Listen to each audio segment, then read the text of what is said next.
क्या आपने कभी सोचा है, हम जिन वेदों का आज पाठ करते हैं, वे किस प्राचीन यात्रा से होकर हम तक पहुंचे?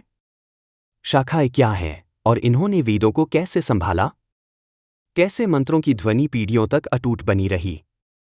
कौन सी शाखाएं समय की धारा में बचीं और कौन सी लुप्त हो गईं? मंत्र तो बहते रहे, पर उनका अर्थ किसने गढ़ा, किसने संवारा? आज हम उसी अनादि ध्वनि और बदलते अर्थ की एक छोटी सी यात्रा में प्रवेश करते हैं।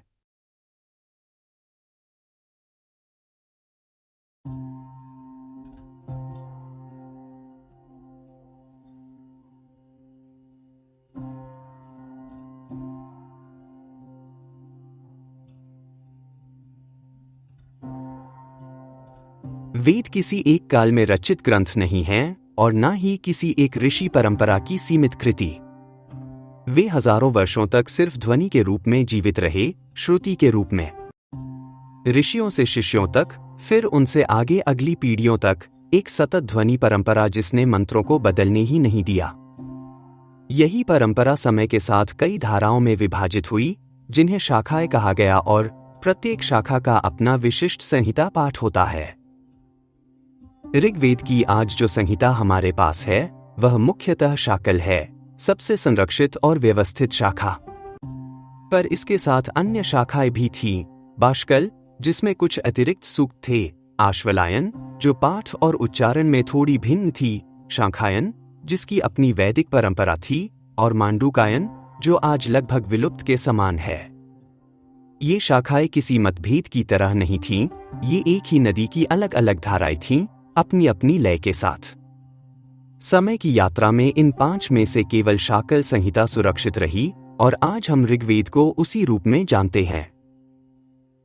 यजुर्वेद की स्थिति और भी विविध है। शुक्ल और कृष्ण दो अलग धाराएं। शुक्ल की माध्यन्दिन और कान्व शाखाएं आज भी जीवित हैं। कृष्ण यजुर्वेद में तैत्तिरीय, कठ, मैत्रायणी जैसी परंपराएं हैं, जिनके मंत्रों के क्रम, भाषा और व्याकरण में कई अंतर मिलते हैं।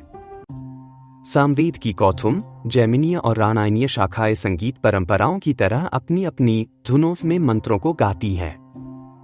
अथर्ववेद अपनी 2 शाखाओं, शौनक और पिप्पलाद, में अपेक्षाकृत सरल और लोक जीवन से जुड़े स्वरूप में मिलता है। इस पूरे वैदिक संसार में एक बात स्पष्ट होती है, वेद एक स्थिर, पत्थर में उकेरी हुई चीज नहीं थे, वे ध्वनि थे। जीवित, बहती, बदलती, परंतु मूल को सुरक्षित रखती हुई ध्वनि। मंत्रों का स्वरूप शाखाओं ने बचाया, परंतु एक दूसरी चुनौती थी, मंत्रों का अर्थ। भाषा बदल रही थी, समाज बदल रहा था, संस्कृत वैदिक से लौकिक में परिवर्तित हो रही थी।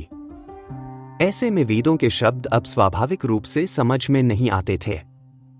अर्थ को सहेजने के लिए एक नई परंपरा जन्मी, भाष्यकारों की परंपरा। इस परंपरा में सबसे बड़ा नाम सायणाचार्य का है।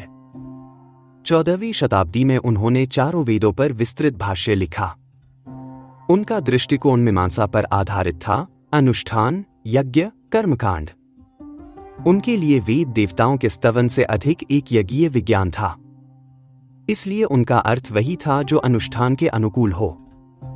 आधुनिक काल में मैक्स मूलर और अन्य विद्वान जब वेदों का संपादन करने लगे, उन्होंने भी सायण की व्याख्या को ही आधार बनाया। इसीलिए आज भारत और पश्चिम दोनों जगह वेदों की अधिकांश व्याख्याएं प्रत्यक्ष या अप्रत्यक्ष रूप से सायण की दृष्टि से ही प्रभावित हैं। लेकिन सायण अकेले नहीं थे।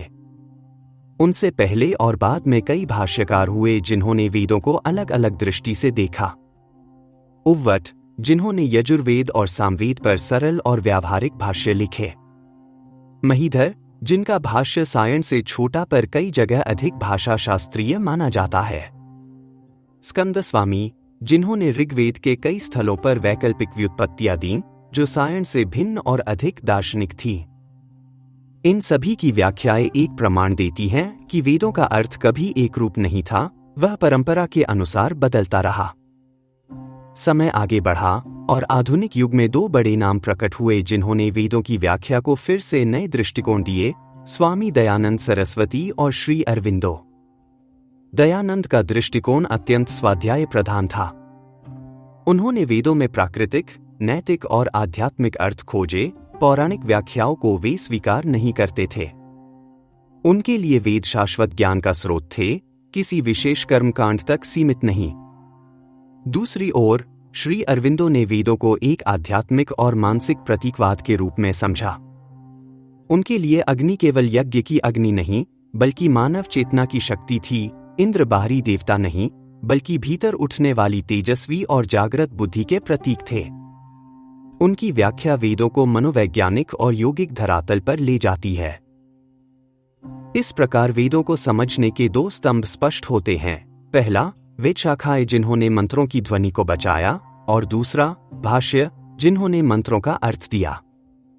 मंत्र वही रहे, पर अर्थ समय के साथ बदलते रहे, कभी ऋषि शाकल्य की ध्वनि से, कभी सायणाचार्य की दृष्टि से, कभी स्वामी दयानंद की तर्कसंगत व्याख्या से, और कभी श्री अरविंदो की आध्यात्मिक अनुभूति से। वेद एक ही हैं, पर व्याख्या अनगिनत। यही वेदों की सुंदरता है कि वे समय के साथ अर्थ बदलते हैं, पर अपनी मूल ध्वनि को नहीं खोते। वेद बहते हैं, जीवित रहते हैं, समय के साथ हर युग में नए अर्थों और नई व्याख्याओं के रूप में सामने आते रहते हैं, क्योंकि वे शब्द नहीं, एक निरंतर प्रवाहित होती चेतना है। उन्हें कोई युग बांध नहीं सकता, कोई भाषा सीमित नहीं कर सकती। वह प्रकाश आज भी चल रहा है।